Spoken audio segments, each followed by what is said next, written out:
ကိုယ့်ရဲ့ Facebook page ပေါ့ခင်ဗျာဒါမှမဟုတ်ကိုယ့်ရဲ့ Facebook ကနေပေါ့ခင်ဗျာဗီဒီယိုရောပေါ့ခင်ဗျာကိုယ့်ရဲ့ဗီဒီယိုရောသူများတွေပြန်ယူပြီးတော့တင်လို့မရအောင်ပေါ့ခင်ဗျာကျွန်တော်တို့လောက်ထားခြင်းဘယ်လိုလောက်ထားမလဲဆိုတာလေးကိုကျွန်တော်ပြန်လည်မျှဝေပေးမှာဖြစ်ပါတယ်ခင်ဗျာကျွန်တော်တို့အဲ့လိုလောက်ထားဖို့ဆိုရင်တော့ပထမဆုံးအနေနဲ့ပေါ့ခင်ဗျာကိုယ့်ရဲ့ Facebook page ဒါမှမဟုတ်ကိုယ့်ရဲ့ Facebook account ရဲ့ပေါ့ခင်ဗျာဒီ professional dashboard တွေတော့တစ်ချက်နှိပ်ဝင်လိုက်ပါမယ်ခင်ဗျာကျွန်တော်တို့ဒီမှာပေါ့ခင်ဗျာ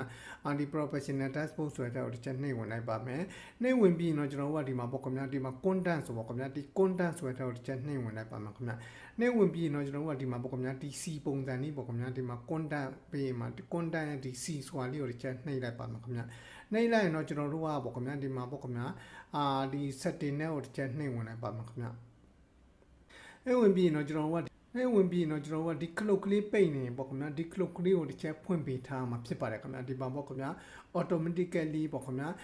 product your content ပေါ့ခင်ဗျာကျွန်တော်တို့က content ကိုအလိုလျောက်ကာကွယ်ပေးတဲ့clock ကလေးဖြစ်ပါတယ်ခင်ဗျာဒီ clock ကလေးကိုတစ်ချက်နှိပ်ပေးထားမှာဖြစ်ပါတယ်ခင်ဗျာအဲ့ဒီ clock လေးဖွင့်လိုက်ပြီးဆိုတာနဲ့ပေါ့ခင်ဗျာကိုယ့်ရဲ့ page ဒါမှမဟုတ်ကိုယ့်ရဲ့ Facebook account ဗီဒီယိုရောပေါ့ခင်ဗျာသူများတွေပြန်ပြီးတော့ယူတင်ပေါ့ခင်ဗျာအကုန်လုံးကျွန်တော်ဒီမှာလာပေါ်မှာဖြစ်ပါတယ်ခင်ဗျာလာပြမှာဖြစ်ပါတယ်အကုန်လုံးကိုကသိရမှာဖြစ်ပါတယ်ခင်ဗျာကျွန်တော်တို့အဲ့လိုသိရဖို့အတွက်ဘယ်လိုကြည့်ရမလဲဆိုတော့ကျွန်တော်တို့ကဒီမှာပေါ့ခင်ဗျာဒီမှာ map ဆိုတဲ့ထက်ကိုတစ်ချက်နှိပ်ဝင်လိုက်ပါမယ်ခင်ဗျာဒါမှအစအနေပြန်ဝင်ပြန်ဒီမှာပေါ့ခင်ဗျာကျွန်တော်တို့ဒီမှာ professional dashboard တွေတဲ့ကိုတစ်ချက်အဲ့ခလုတ်ကလေးဖွင့်ပြီးဆိုတာနဲ့ကျွန်တော်တို့ကကိုယ့်ရဲ့ဗီဒီယိုရောပေါ့ခင်ဗျာဘယ်သူတွေပြန်တင်နေပေါ့ခင်ဗျာကြည့်ကြရင်တော့ခုနလိုပဲဒီ professional dashboard တွေတဲ့ဝင်နိုင်မယ်ဝင်ပြီးတော့ဒီမှာ content ဆိုတဲ့ကိုတစ်ချက်နှိပ်ဝင်လိုက်ပါမယ်ခင်ဗျာ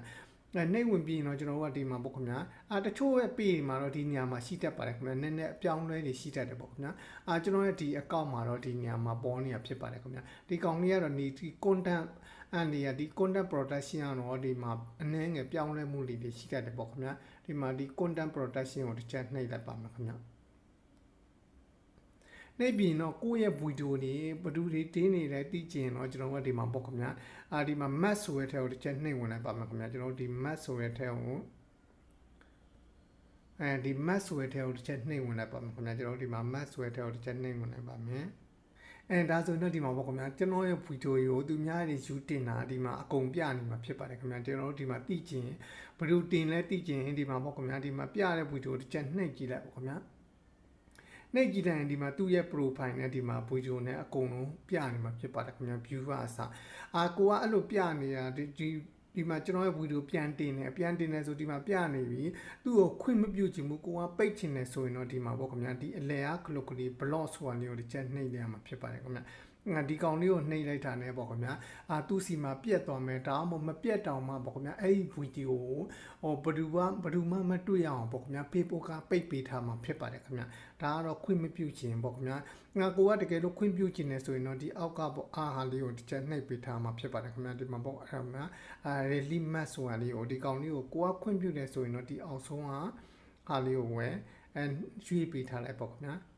တော်တော်များများတော့ခွင့်ပြုမှာမဟုတ်ဘူးပေါ့ခင်ဗျာတကယ်လို့ခွင့်ပြုရင်တော့ဒီအောက်ဆုံးဟာလေးရွေးပေးထားလိုက်ပေါ့ခင်ဗျာကိုကခွင့်မပြုနိုင်ဘူးဆိုရင်တော့ဒီအောက်တဲ့ကောင် block ကိုရွေးပေးထားလိုက်ပေါ့ခင်ဗျာကိုကဘာမှမလုပ်ချင်သေးဘူးစောင့်ကြည့်ချင်သေးတယ်ဆိုရင်တော့ဒီအပေါ်တိုင်းလေးပဲထားလိုက်ပါခင်ဗျာဒါဆိုရင်တော့ကိုကဆက်ပြီးတော့စောင့်ကြည့်လို့ရတယ်ပေါ့ခင်ဗျာဒီမှာပေါ့ခင်ဗျာဒီမှာကျွန်တော်ရဲ့ဗီဒီယိုကိုပြန်တင်တာဒီမှာအကုန်လုံးလာပြတာဖြစ်ပါတယ်ခင်ဗျာဒီမှာပေါ့ခင်ဗျာဒီမှာဆိုရင် Instagram မှာတင်တာတော့လာပြီးတော့ပြတယ်ပေါ့ခင်ဗျာဒီမှာ Instagram တင်တာပေါ့ခင်ဗျာဒါဆိုရင်တော့ဒီမှာ Instagram မှာတင်ထားတာပေါ့ခင်ဗျာ Instagram မှာတင်ထားတော့လာပြီးတော့ပြပါတယ်ခင်ဗျာသူကတော့ဗီဒီယိုတိုင်းကိုတော့ကာကွယ်ပေးမှာမဟုတ်ဘူးကိုကလည်းကျွန်တော်တို့စီကံချက်တွေနဲ့ဖောက်ပြီးတော့သူများရဲ့ဗီဒီယိုကိုယူတင်တာတို့ policy ညှိတာတို့ဖြစ်ရင်เนาะသူကကာကွယ်ပေးမှာမဟုတ်ပါဘူးခင်ဗျာကိုယ့်ရဲ့ဗီဒီယိုရောပေါ့ခင်ဗျာကိုယ့်ရဲ့ဗီဒီယိုရောဘယ်ဗီဒီယိုတွေကာကွယ်ပေးထားလဲပေါ့ခင်ဗျာသူက protection လုပ်ပေးထားတယ်သိချင်တော့ဒီမှာပေါ့ခင်ဗျာဒီ protection ဆိုတဲ့ထဲကိုတစ်ချက်နှိပ်ဝင်လိုက်ပါခင်ဗျာဒီ protection ဆိုတဲ့ထဲကိုတစ်ချက်နှိပ်ဝင်လိုက်ပါဒါဆိုရင်တော့ဒီမှာပေါ့ခင်ဗျာကျွန်တော်ရဲ့ဗီဒီယိုကြီးတင်ထားတာကိုဒီမှာ product လောက်ထားဆိုရင်သူကာကွယ်ပေးထားရပေါ့ခင်ဗျာဒီအောက်မှာရှိမှာပေါ့ခင်ဗျာတချို့ဗီဒီယိုဆိုသူကာကွယ်ပေးမထားဘူးဒီမှာပေါ့ခင်ဗျာဒီဗီဒီယိုဆိုရင်ဒီမှာပြအောင်ဒီဗီဒီယိုဆိုရင်တော့ခင်ဗျာဒီမှာ unproduct ပေါ့ခင်ဗျာကျွန်တော်ဒီမှာဖုန်းရဲ့ တရားဟောတာလေးကိုကြိုက်လို့ပြန်ယူတင်ထားတာဒီမှာဆို unproduct ပြထားတယ်ပေါ့ခင်ဗျာဒါဆိုရင်တော့သူကဒီလိုဗီဒီယိုဆိုသူကာကွယ်ပေးမထားဘူးပေါ့ခင်ဗျာဒီလို product ဖြစ်နေတော့သူကာကွယ်ပေးထားတယ်ပေါ့ခင်ဗျာအဲ့လို product ဖြစ်နေတော့ကျွန်တော်တို့ကကြိုက်တဲ့ဘလူးယူတင်နေကိုကသိရမှာဖြစ်ပါတယ်ခင်ဗျာအခုလိုပေါ့ခင်ဗျာကိုယ့်ရဲ့ဗီဒီယိုကိုသူများတွေပေါ့ခင်ဗျာယူတင်တာသိရအောင်ပေါ့ခင်ဗျာကာကွယ်ပေးထားဖို့ဆိုရင်တော့ပေါ့ခင်ဗျာဒီကောင်လေးလည်းပွင့်ထားဖို့တော့လိုတယ်ပေါ့ခင်ဗျာဒီ content protection ပေါ့ခင်ဗျာဒီကောင်လေးလည်းပွင့်ဖို့တော့လိုပါခင်ဗျာပွင့်မပွင့်သိချင်တော့ကျွန်တော်တို့ကဒီ content ကိုနှိပ်လိုက်မယ်နှိပ်လိုက်ပြီးတော့ကျွန်တော်တို့ကဒီမှာပေါ့ခင်ဗျာအခုလိုလေးဒီစီပုံစံလေးပေါ့ခင်ဗျာဒီစီပုံစံလေးပေါ်နေရင်တော့ဒါဆိုရင်တော့ကိုယ့်ရဲ့ page ကိုရာမကိုယ့်ရဲ့ page ပေါ်ကော content protection ရှာနေဆိုတဲ့သဘောဖြစ်ပါတယ်ခင်ဗျာဒီလိုရနေတော့ကိုကနေပြီးတော့သူဖေးဖို့တင်ညာမေးတယ်ပေါ့ခင်ဗျာကိုကဘာကိုကာကွယ်ချင်တာလဲကျွန်တော်တို့ကြိုက်တာကိုရွေးလို့ရပါတယ်ခင်ဗျာသူက option 3ခုပေးထားမှာဖြစ်ပါတယ်ဗီဒီယိုရယ်ပေါ့ခင်ဗျာဗီဒီယိုရယ်ကျွန်တော်တို့ကဓာတ်ပုံရယ်စာသားရယ်ကိုကြိုက်တဲ့တစ်ခုကိုရွေးလို့ရပါတယ်ခင်ဗျာကိုကဘာကို product ကာကွယ်ချင်တာလဲဆိုတာရွေးလို့ရတယ်ပေါ့ခင်ဗျာကိုကဗီဒီယိုတင်နေလို့ဆိုရင်တော့ဗီဒီယိုပေါ့ခင်ဗျာကိုကဓာတ်ပုံလေးတင်နေလို့ဆိုရင်ဓာတ်ပုံတွေကို product လုပ်ရမှာပေါ့ခင်ဗျာကိုကစာတွေကိုတင်နေလို့ဆိုရင်စာတွေကို product လုပ်ဖို့ကိုယ်တိုင်ကြိုက်နေတဲ့သူတို့ရွေးလို့ရပါတယ်ခင်ဗျာဒီလိုပွင့်ဖို့ဆိုရင်တော့ကျွန်တော်တို့က follower လည်းအသင့်တော့လိုတယ်ပေါ့ခင်ဗျာပြီးတော့ကျွန်တော်တို့က post တွေကိုလည်းပုံမှန်လေးတင်ပေးရင်တော့ဒီ content protection ကတော့ကျွန်တော်တို့က Facebook account ပဲဖြစ်ဖြစ် page ပဲဖြစ်ဖြစ်အကုန်လုံးပွင့်ကြမှာဖြစ်ပါတယ်ခင်ဗျာဒီပွင့်တဲ့ပုံလေးရတော့ပေါ့ခင်ဗျာpage တစ်ခုနဲ့တစ်ခုတောင်းမှု Facebook account တစ်ခုနဲ့တစ်ခုကပုံစံလေးတွေအနေနဲ့ပြောင်းနေပေါ့ခင်ဗျာတော့ရဲ့နောက် page တစ်ခုကိုပြမယ်ပေါ့ခင်ဗျာသူကြတော့ content protection ကဒီလိုနေရာမှာမပေါ်ဘူးပေါ့ခင်ဗျာဒီလိုအထက်မှာမရောက်ဘူးပေါ့ခင်ဗျာအောက်မှာကြာနေတာဖြစ်ပါတယ်ခင်ဗျာကျွန်တော်နမူနာဖြစ်ပြမယ်ပေါ့ခင်ဗျာ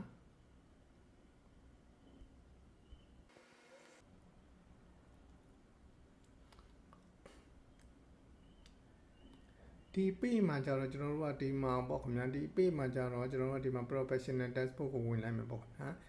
content protection ပွင့်မပွင့်ကြည့်ဖို့ဆိုရင်ကျွန်တော်တို့ကဒီမှာ content ကိုတစ်ချက်နှိပ်လိုက်မှာပေါ့ခင်ဗျာဒီနေရာမှာကျွန်တော်တို့က content protection ပေါ်နေတာဖြစ်ပါတယ်ခင်ဗျာဒီ page ကျတော့ရှင်းတယ်ပေါ့ခင်ဗျာသူကတော့ဒီမှာ content protection ဆိုပြီးတော့ရေးထားပြီးတော့ပေါ်နေတာဖြစ်ပါတယ်ခင်ဗျာခုနကျွန်တော်ရဲ့ page မှာတော့ဒီမှာ content protection က content ကိုနှိပ်လိုက်မှဒီအပေါ်လေးမှာစီပုံတန်လေးနဲ့ပေါ့ခင်ဗျာပေါ်နေတာဖြစ်ပါတယ်ခင်ဗျာနေရာအပြောင်းလဲ page တစ်ခုနဲ့တစ်ခုနေရာအပြောင်းလဲလေးတွေတော့ရှိတတ်ပါတယ်ခင်ဗျာအခုကတော့ပေါ့ခင်ဗျာကိုယ့်ရဲ့ Facebook page ပေါ့ခင်ဗျာဒါမှမဟုတ် Facebook account ဗီဒီယိုတွေကိုပေါ့ခင်ဗျာဗီဒီယိုတွေပဲဖြစ်ဖြစ်စာသားတွေပဲဖြစ်ဖြစ်ဓာတ်ပုံတွေပဲဖြစ်ဖြစ်ပေါ့ခင်ဗျာပြန်ယူတင်လို့မရအောင်ပေါ့ခင်ဗျာကျွန်တော်တို့ပိတ်ထားခြင်းပေါ့ခင်ဗျာလို့ပြန်ယူတင်လို့မရအောင်ပေါ့ခင်ဗျာလှုပ်ထားခြင်းဘယ်လိုလှုပ်ထားမလဲဆိုတာလေးကိုကျွန်တော်ပြန်လည်မျှဝေပေးခြင်းဖြစ်ပါတယ်ခင်ဗျာအားလုံးအဆင်ပြေကြပါသည်ခင်ဗျာ